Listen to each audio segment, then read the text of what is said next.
We have folks live. All right. Well, we are going to get started. Welcome, everybody.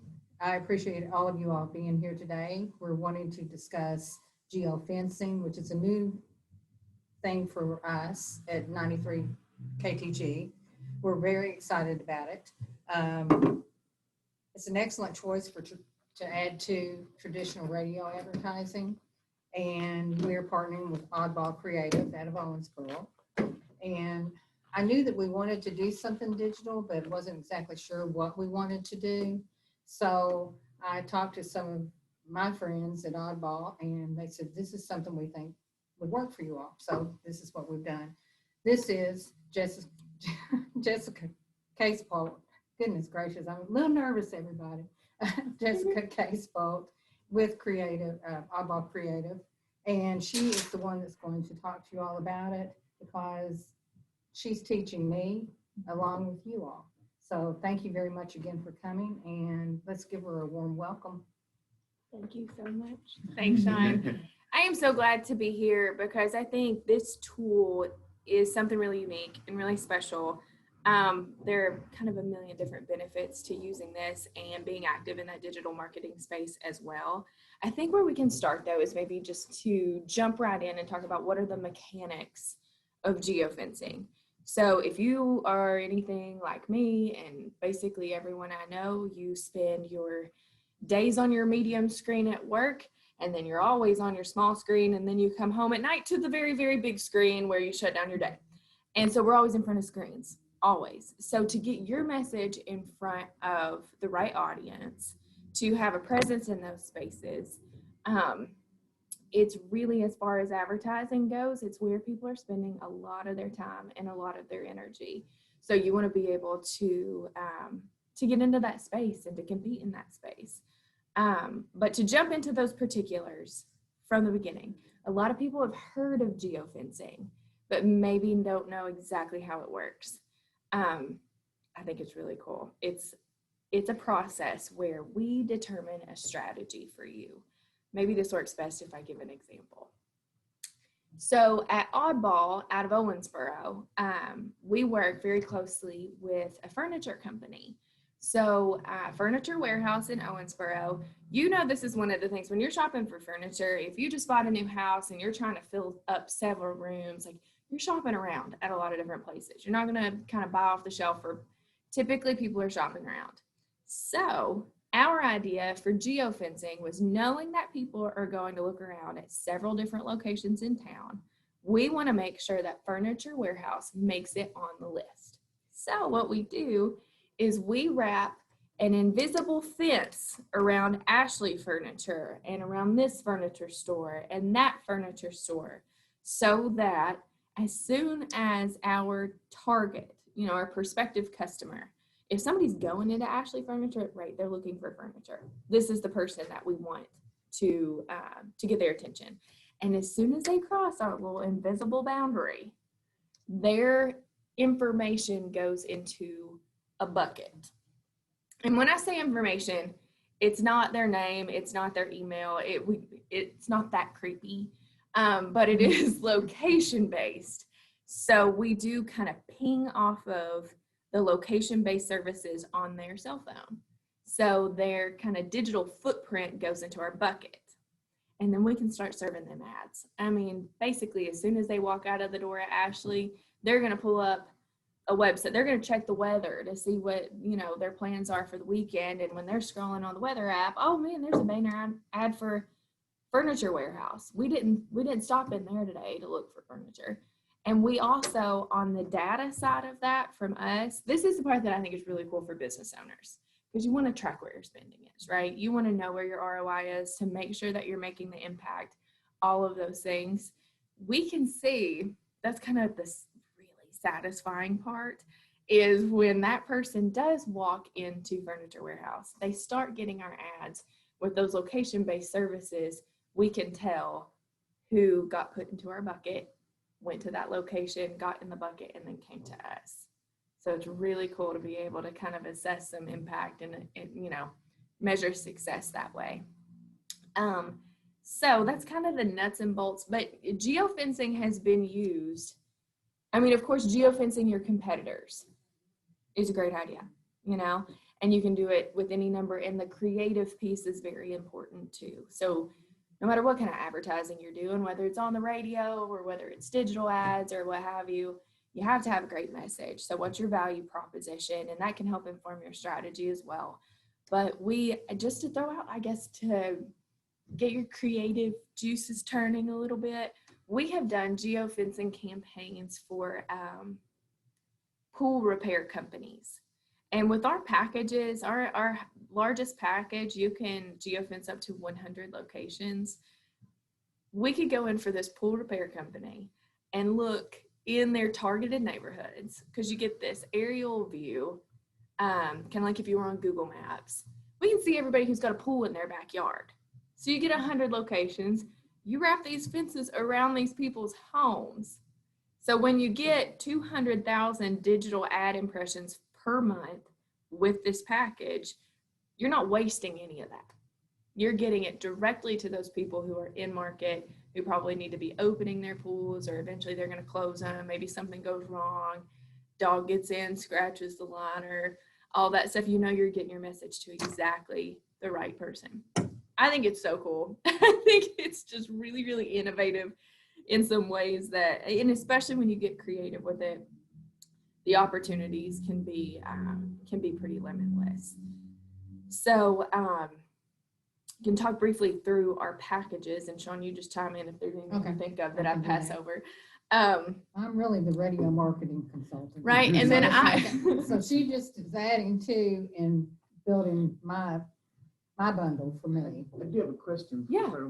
So now, because I've been to some places where you said an ad, it goes to, like, if they're to a website, to Correct. You're on weather.com, it goes. How about if, because I've been to places where all of a sudden I get pinged like, oh, hey, you know, there's tires are on sale, you know, and it comes directly to my phone in a text or an email while I'm actually either standing there or just laugh, like you said. Is that, do you do both of those, or do you just do? There are definitely some other strategies that we can use, but for geofencing, that where it only gets kind of your footprint, where it gets that number just off of your phone from your location services, we wouldn't have access to phone numbers and for privacy reasons and different things like that. The technology is not set up for that. But digital advertising is vast. Oh yeah, you know, the It's things not you can picking do. up your voice or anything like that when you're geofencing. Oh, right. I think that's kind of what he was saying. It sounded like a little bit, because it's like sometimes you can start talking about something, then you start seeing on your phone things, and it's like, and that's not what this is. Right, and this is also, this program also doesn't show up on social media.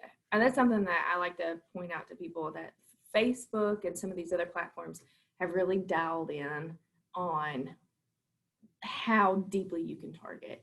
They've just really kind of tightened their grip on that for their own reasons.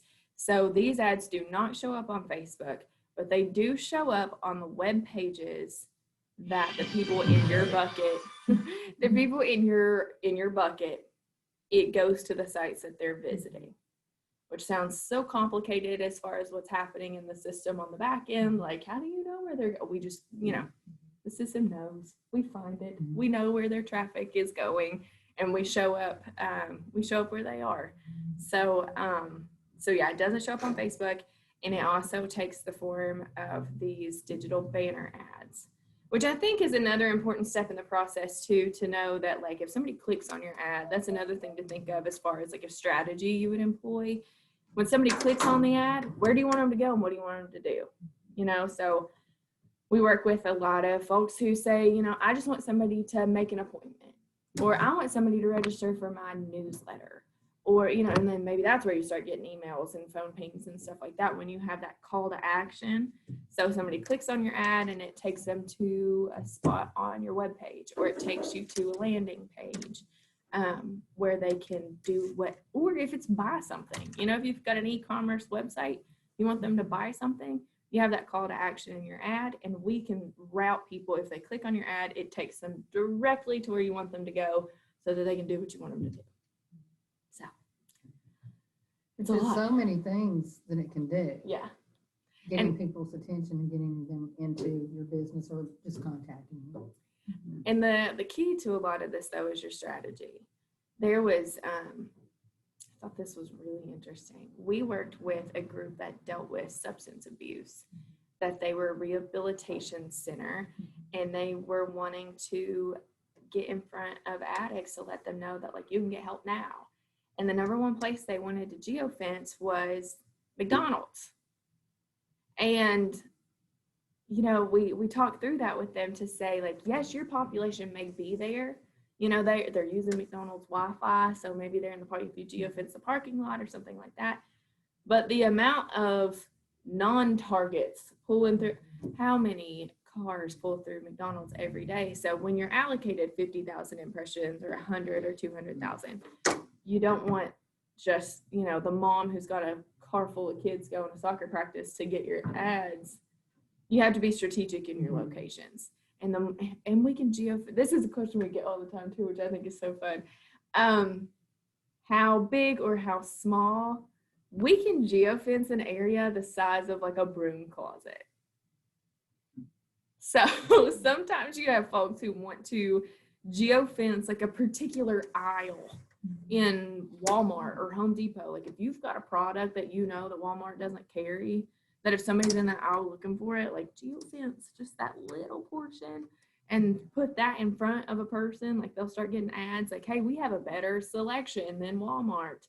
I think that's a really neat strategy. So it's just kind of, and you know, that's something that we can have conversations with people about, just kind of on your particular situation, what's your value proposition, paint me a picture of like the ideal person that we want to deliver ads to, and we can formulate some really cool tactics to deliver these ads to the right people. That's what I find so exciting about it, is that it can just encompass so many different aspects of business and getting just people that you would not even think about into your business. Because they may, as we well know, there's a lot of people that don't even know where businesses are here in Madisonville, and they've been here for 50 years. They go, well, I didn't know you were here, but it's like, this will let people know, hey, this furniture store, for instance, has been here for, 50 years, and this is where you need to go. That makes me think too, definitely in like a chamber connection sense, that this type of advertising, when I think digital ads, I think I'm going to see something, it's going to be the same people that I see run Super Bowl ads.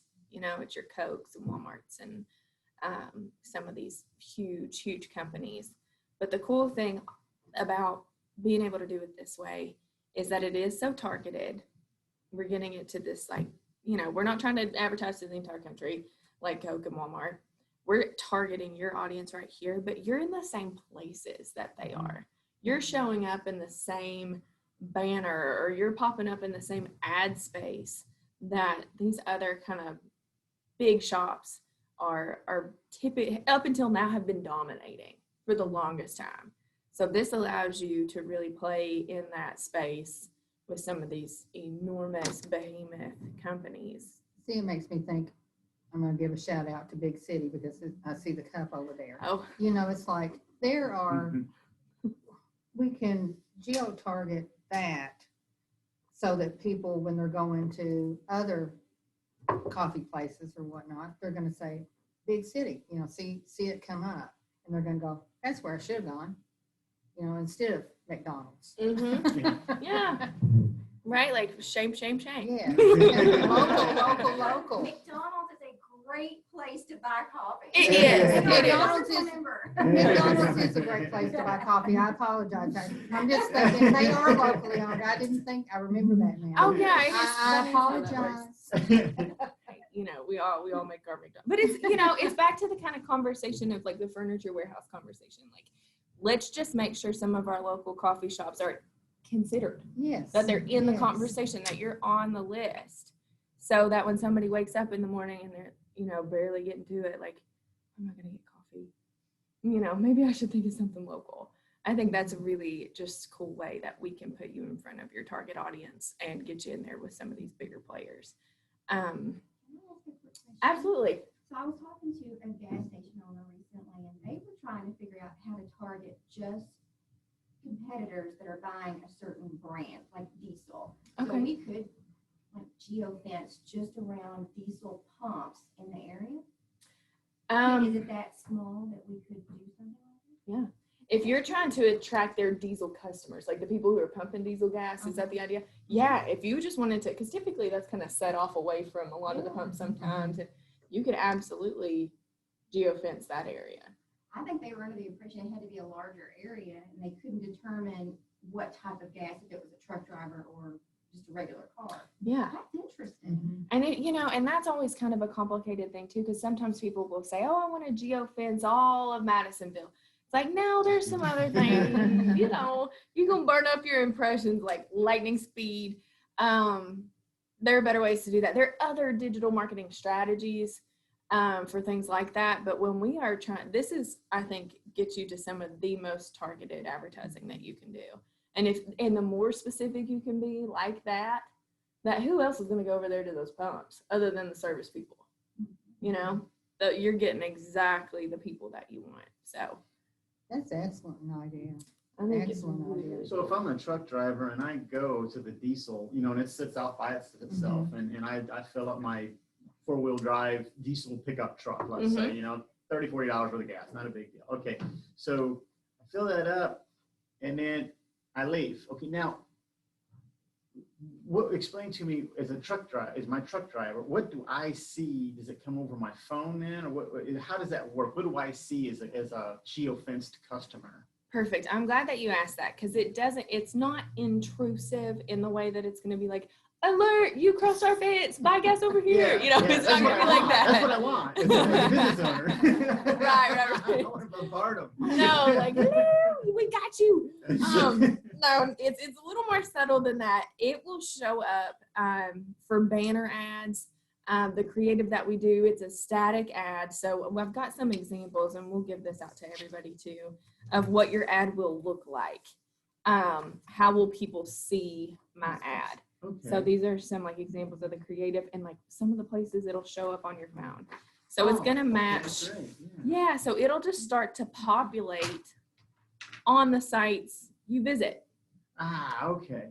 So you'll see it on, on the side of a web page or across the top, or it's going to be within the text of an article that you're reading, or You might call it subliminal. We were talking earlier before the meeting about CNBC. That is probably one of the few things I get on as far as websites. Okay, so I'll see this banner ad on CNBC in the morning when I log in and do my series. Okay. Yep. Great.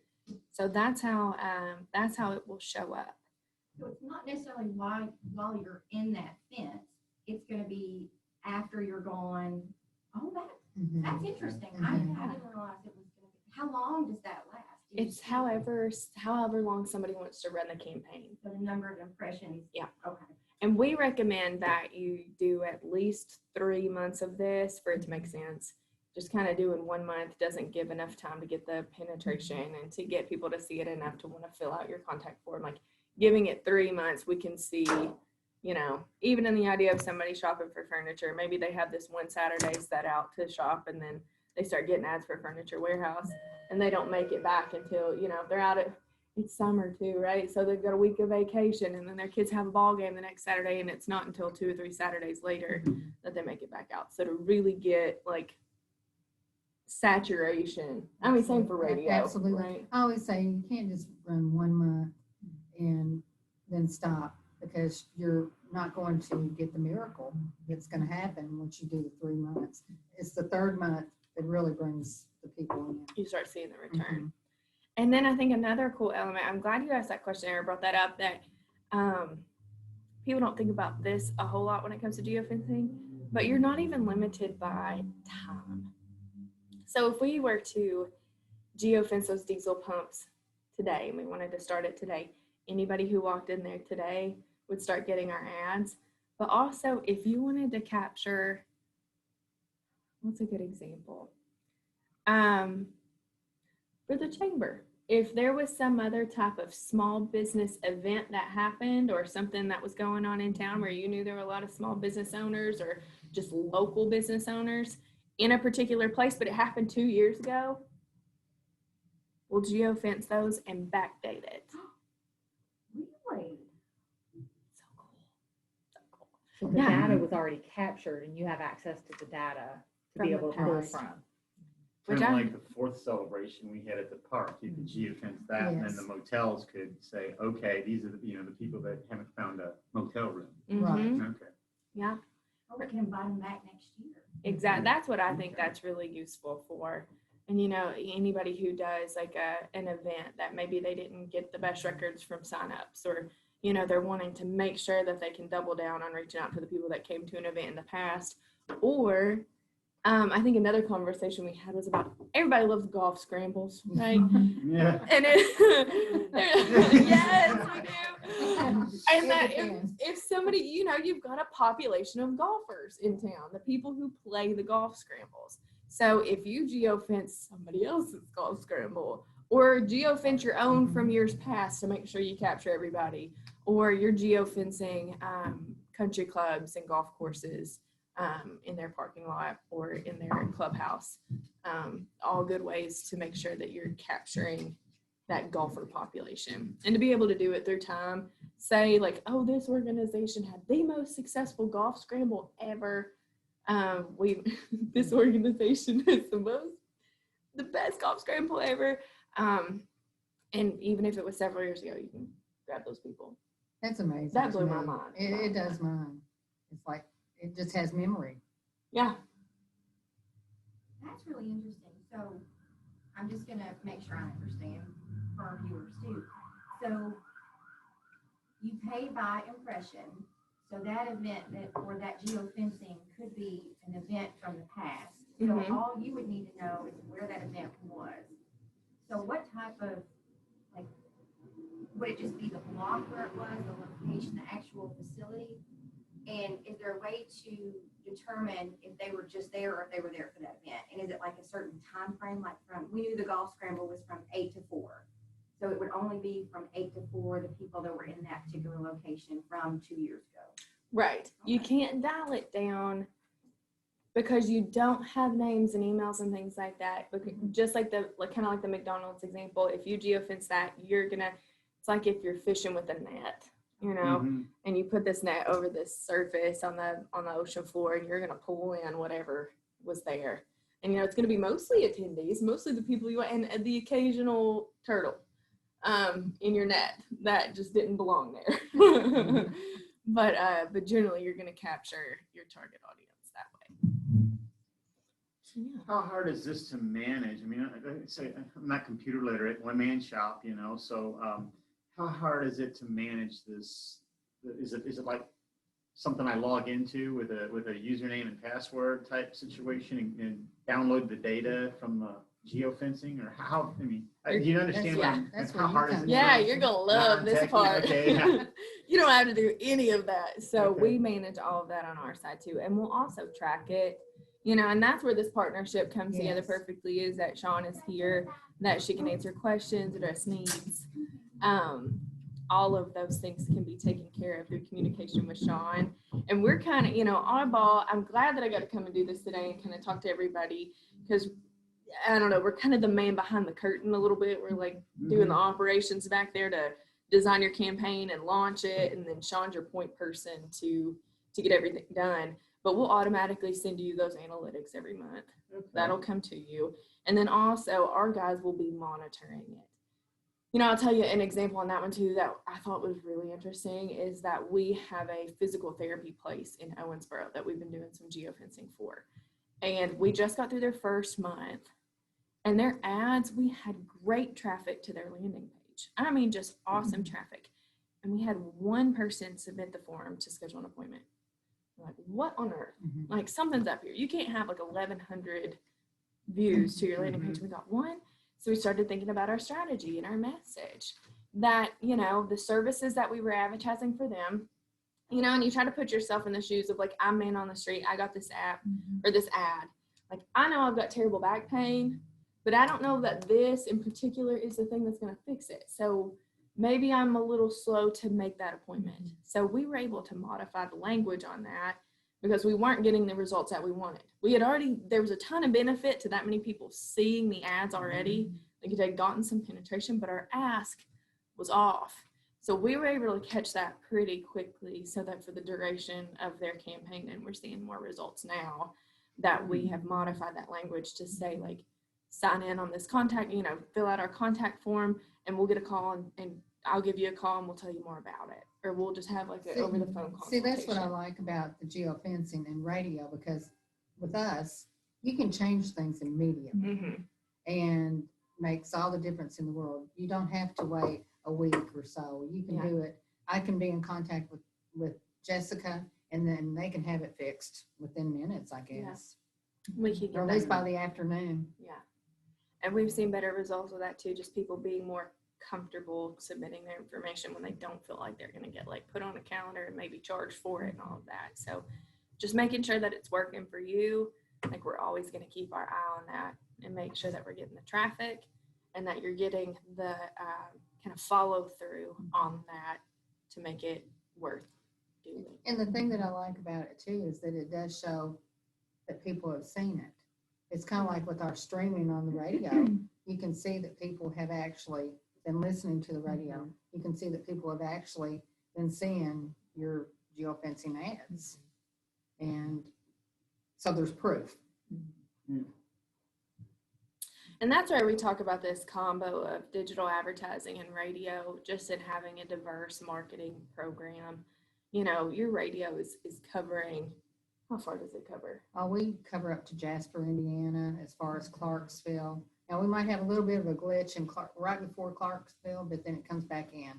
And then we reached into Carmi, Illinois. Owensboro is a big area for us. So we have a lot of coverage.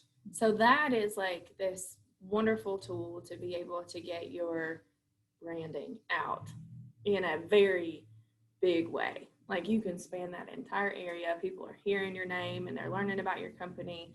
And that's your branding tool that you're capturing everybody in your net and you're doing it well. But when you come in for digital advertising, instead of covering that huge area, you're dialing it down to a very specific person. So the combination of those two, where you're just known, you're known in the community, you're known across this entire area, but then but you pick out, it's like, but you, I really need you to focus on this. Here's an ad. Click. So that combination, I think, really enables. I think it's a win-win. Yeah, it enables small For our businesses, I think, clients and for us. to have a diverse marketing plan and make sure you're hitting all those bases. So real quickly, our geofencing packages, and I think we should probably be able to send this out in an email to folks who weren't here. We can. Our geofencing packages, our first ones, it's $7.50 a month, but it's 50,000 digital ad impressions, and you can geofence up to 25 locations. I do want to point out though, because sometimes this gets squirrely, the number of locations is not always the important thing. Like we can definitely do 25 locations, but I think a lot of that depends on your strategy. If there really is just like 1, 2, 3 places where your customers are, don't geofence 25 and like dilute your results with stuff that's just kind of medium good. Like go after the good stuff. Our second package is 100,000 digital ad impressions up to 50 locations, campaign report, and conversion zone. So that's what we were talking with some of that tracking to see who went where, when. That's $1,500 a month. And then the top tier is that 200,000 digital ad impressions up to 100 locations. And then the same campaign report and conversion zone for $30,000 a month. And then also we can handle if you don't have an ad worked up that you'd like to use, or maybe, you can task your marketing department with this, or we can fill that gap for you too for any kind of creative work you'd need done. So you'll see on that second page of this handout too, that's just an example of some of the ads that we've created. So any kind of graphics design work, they can sometimes add some movement in there to make the clickable buttons, all that good stuff. So we always like to emphasize that too. Like you can run the best, and probably like this with radio, you can run the best ad campaign in the world, but if your ad stinks, that's true. Nobody's gonna click that. Like you can put it in their face all day long, but if it's ugly and doesn't say the right thing, we don't want to do that. So yeah, as far as creative goes, we can come along. And that creative is not included in those 3 packages.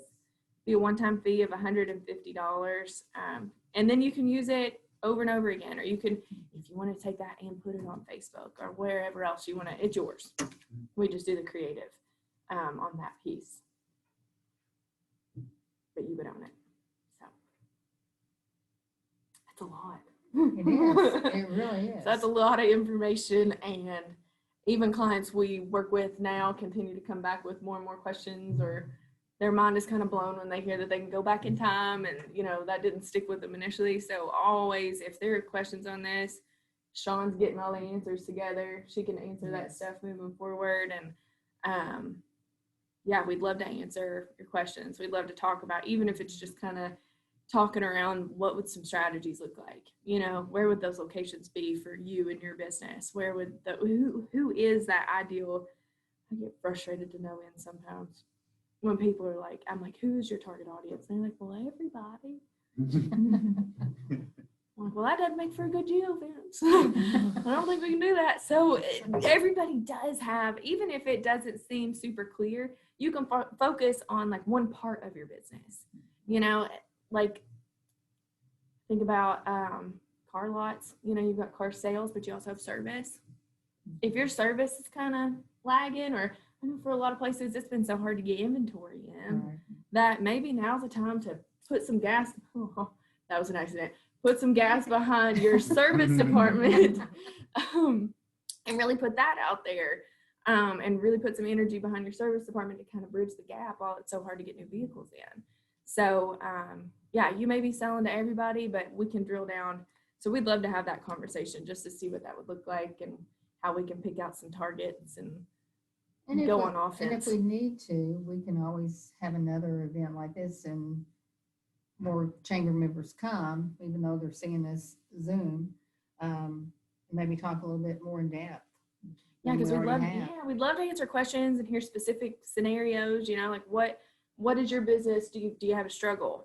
Is there a particular, there's another place that we've talked with that it's a brewery that has the hardest time getting women in, like women in breweries aren't like them, but they know that they'll be successful the more women they attract to their brewery. So they host events, and we can put ads in front of women. So we geofence places where we know women go to deliver that message to them, to let them know that breweries are family friendly, that you can bring your kids here early after, just hang out.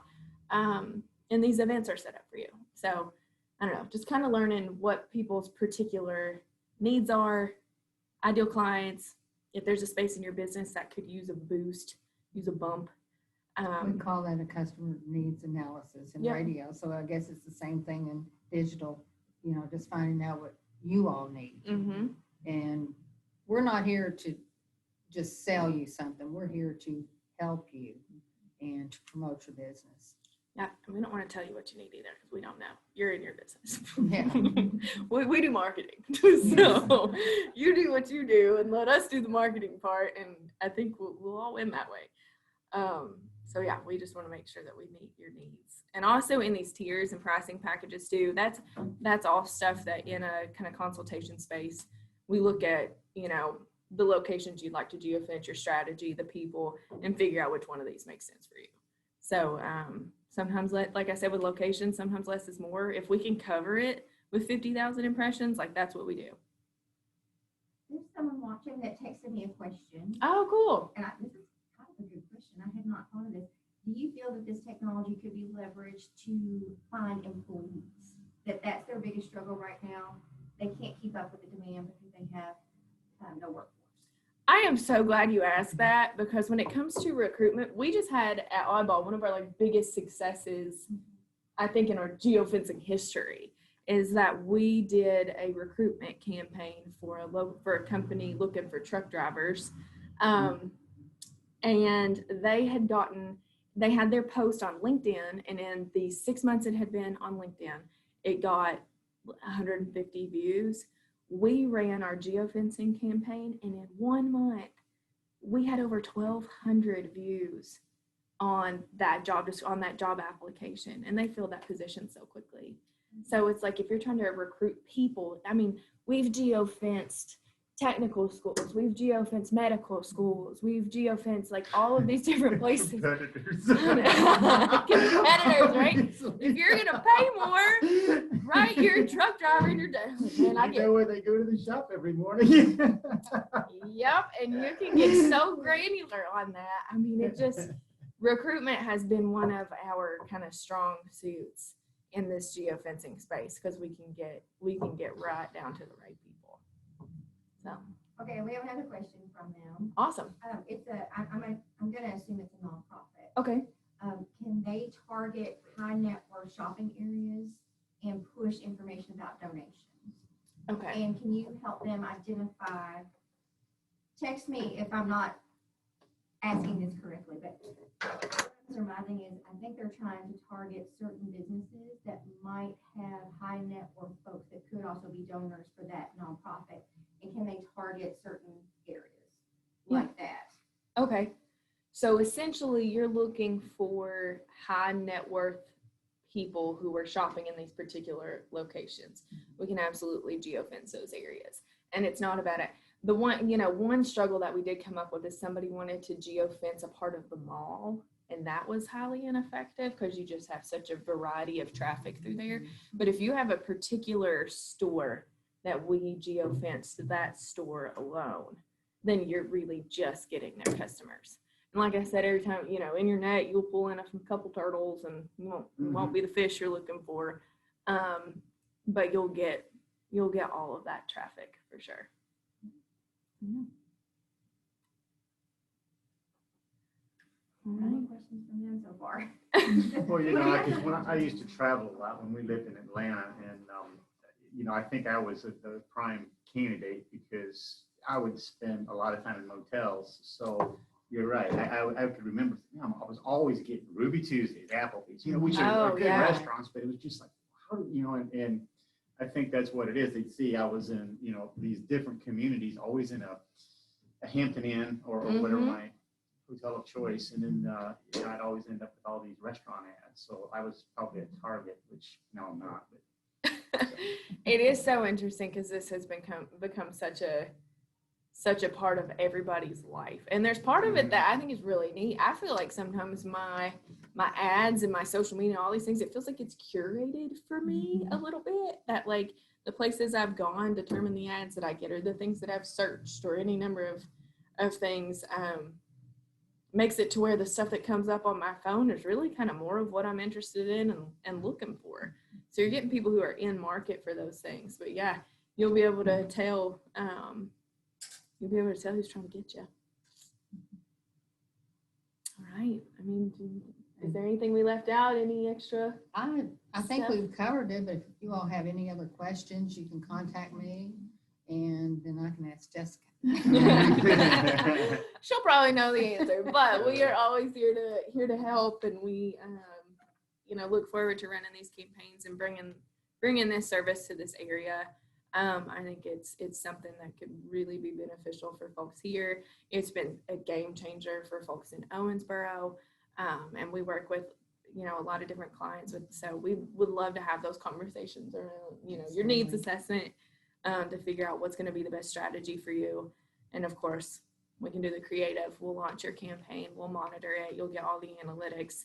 And if you ever have any questions or want to change something or tweak something, we're here to do that. My first sale was a couple of weeks ago, and just sending them the information, and then I get something back quickly.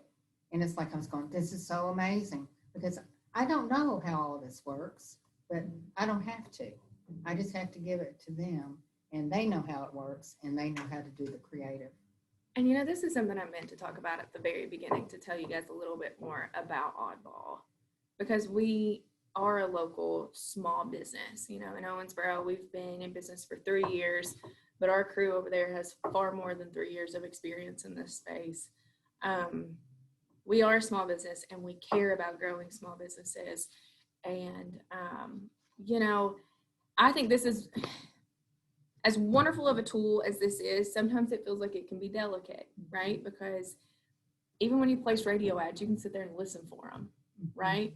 But if you're placing digital ads and it's just supposed to come up on somebody else's phone, it feels really abstract. And sometimes it's hard to kind of wrap your brain around like what's actually going on the back end back there. So we have worked really, really hard to get results for folks. And we just want to be a company and a partnership that's trustworthy, that you know that we're doing our due diligence. We're trying to do the best work for you we can.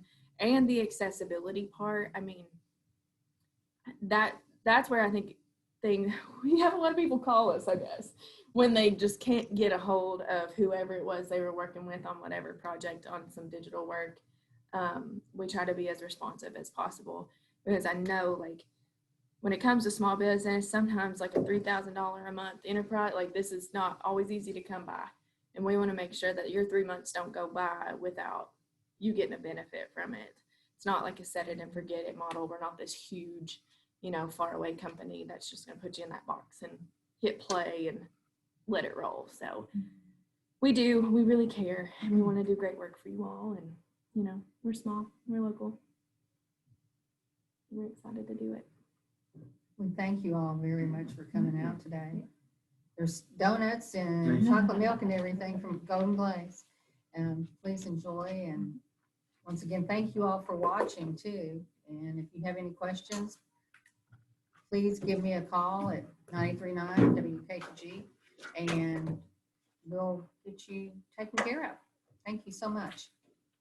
All right. And thank you, Jessica. Oh, happy to. Bye, everybody. Thank you, guys. I have one more question, but I'm gonna stop the recording to ask it. Okay. Because I don't know if I understand exactly what they're asking me. And I don't know if it's proprietary.